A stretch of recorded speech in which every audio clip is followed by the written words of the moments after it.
Table.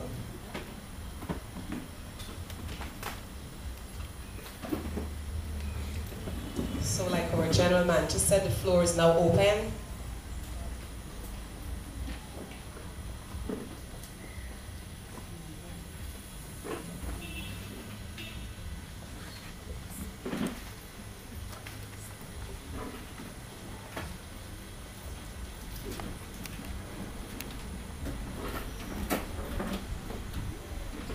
Chairperson, members of the board of the NIS, and comrades and friends. It bothers me, first of all, that the NIS has not found itself in this position overnight. It has developed over time. Apparently, from what I've just heard from the general manager, he doesn't want to dwell on that. He wants to go and move on. I do not concede to that, unfortunately, because it's a long time now I've been reading about the failures of the National Insurance Scheme.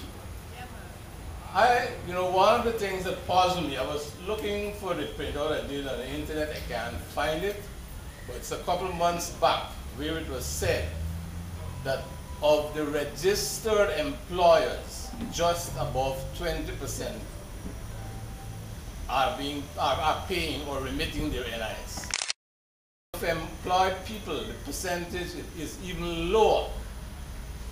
It is indeed worrying that you have an inspectorate, people who I understand were being given over the years duty-free cars and all the other things.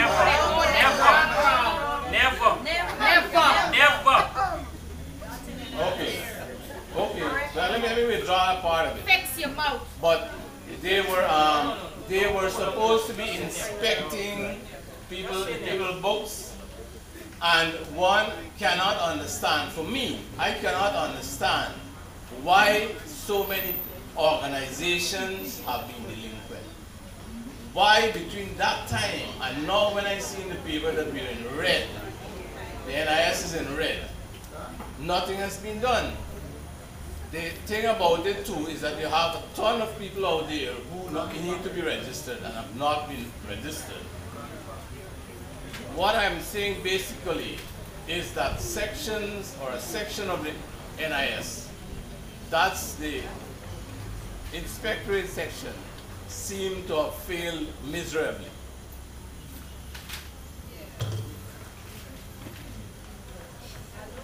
I do also have a problem when I look at your booklet here. I wonder why is it, we want to change the laws at the whims and fancies of, at the whims and fancies of people. It says here, old age benefit definition. Old age benefit is payable to insured person who have attained the age of 60 years. The benefit can be in the form of periodical payment, pension, or a grant lump sum. I wonder if we should read the balance. We're talking now, or the actuary is saying, about moving it back. Already people who are 55 years are waiting and are laid off the job or whatever it is, put on retirement. They have to wait 5 years to get their pension. That's government employees. We're now asking them to wait another 5 years, 10 years. I have another, quite a lot of observations I would also like to make, which is, like most Guyanese, if you talk to any Tom, Dick, and Harry outside, they'll tell you how many relatives they got outside. I can tell you, I know numerous people who have contributed to this scheme and have never collected or will never collect any money from it, right? How the scheme has got itself into this state, I just don't know, right? But having said that, I don't know what sort of recommendation the people here expect that participants can make. What bothers me is that, like everything else, someone who gets used to live at a certain level, he or she, is stuck there, that's where they are. Now, what is the NIS saying to them? I was trying to get what they're saying here in this most recent one we're talking about being in red. And Mr. Thomas is right, he probably can explain that. Where you're talking about, let me read it.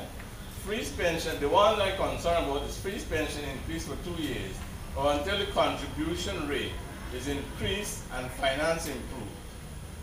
Okay, I'm not interested in maternity benefit because I don't plan to be pregnant. One of the more popular recommendations of the scheme by the review is that the pension age be increased from 60 to 65. This is the one I'm very concerned about. On a phased basis, and keep 60 as the early pension is, with reduced pension 6% lower per year, only if retired. And many Guyanese are concerned about this. The general manager, however, added that this could happen very soon, and is one of the measures proposed to save the scheme from the current deficit state it's in. Then we say here, for we change it along the way, so we are hoping to go back to what it was. I don't know, I'm not aware of that the NIS changed their the thing from 65 to 60. Mr. General Manager, what I'm concerned about primarily, I have to say, if you can say to this gathering, how the reduction in age, how does it operate? I don't know, this thing was scanning on the thing so quickly I didn't understand it. I really need some clarification. I'm talking about 6% deduction. Let me use an example. If somebody is 62 now, right, and you're getting pension, what happens to that person, right? If you can explain that to me. But then, at the same time, you talk about recommendation. I would go back to the inspectorate, right? These guys might want to run me down, right? But the thing is that I feel that the inspectorate needs to be more effective. I have no apologies to make for that. And if they have a job to do, they need to go out there. I can add this too, right? Because I've heard it. You'll hear it in the rum shop, you'll hear it all over the place. And corruption seems to be one of the game. This organization is not excluded from it. Where your officers would go and deals are cut and the money never reaches the scheme. So a delinquent employer remains delinquent. Over the years, the scheme gradually collapses. I'm not saying that that's the only reason, right? What I am saying, Mr. General Manager, Chairperson, one of my suggestions is that we strengthen the inspectorate and be very serious about people who are delinquent in terms of their payment to the National Insurance Scheme, and probably be very serious with our inspectors who are not doing their work in a proper manner. Thank you very much. With me to sit if that's okay with you. I must thank you for your constructive comments, and I said I'm not an apologist today for NIS, but I do want to apologize to you for the comment you heard. We have invited you here for you to be free and frank with us and to speak your opinion, and therefore as the board and management, that's what our expectation is, and we expect our staff to conduct themselves in a manner that would be fitting and decent. Okay, so I do want to say that firstly.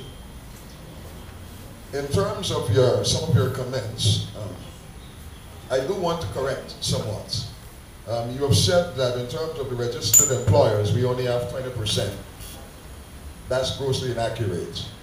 Even the actuary says that we have a 60% of coverage. So we have 60% of the workforce, the working population that is compliant. Now, we need as much as possible to have the whole population, if that's possible, covered. Because the more persons you have, the pie is going to be larger. The percentage that can go to benefit, even if it's the same percentage, would be a larger pie, and therefore, you know, our ability to so fund our liabilities would be much more easier. indeed we need to increase our compliance to ensure that we capture more than the 60% that we are now capturing. Okay? All right. In terms of our internal mechanism, we have to ensure that we strengthen compliance, that compliance function the way it ought to function, that we can have fuller compliance. Even the actuary mentioned that there is need for fuller compliance. Wherever there is leakages in terms of persons not paying for whatever reason, we have to take the necessary steps to prevent that. Now, in terms of NIS, we need to understand that NIS is a social insurance scheme. It's different to the normal insurance scheme. The normal insurance companies, once you take out a policy, they cannot change that policy during the existence of that policy. But with national insurance, it's different. We can change the rules. And that's why the law provides for an actuary to come and to examine the scheme. And if the dynamism has changed, therefore, we have to change the rules of the games. But like he mentioned, that it should be so done that persons have confidence in the scheme. And the decision should not just be sprung upon us just like that.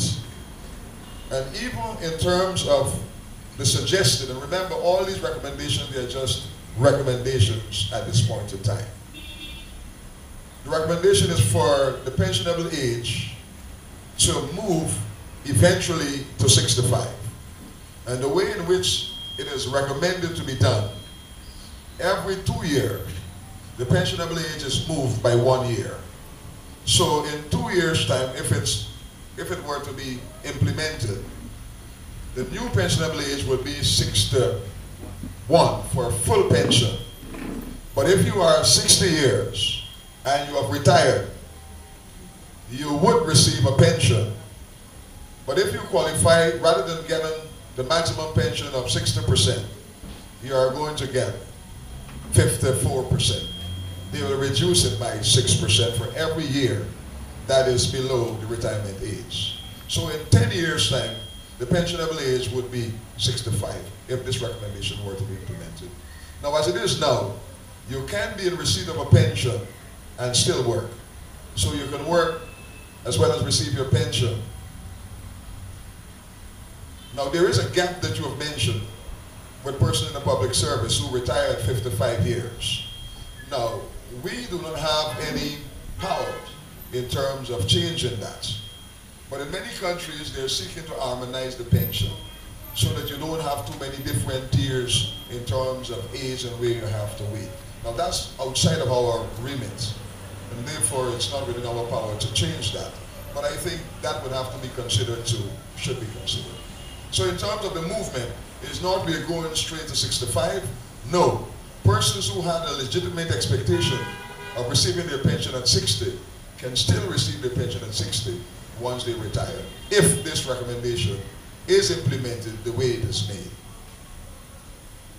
I don't know if that satisfies your concerns.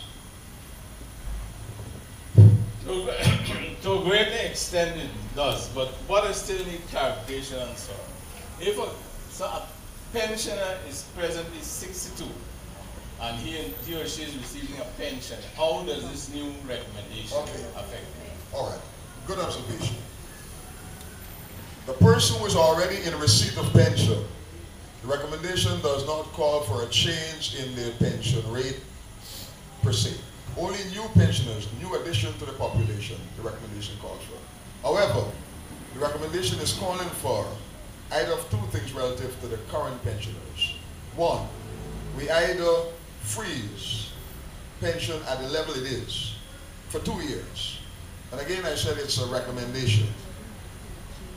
And give no increase. Or give an increase, but not the normal way in which we give increase.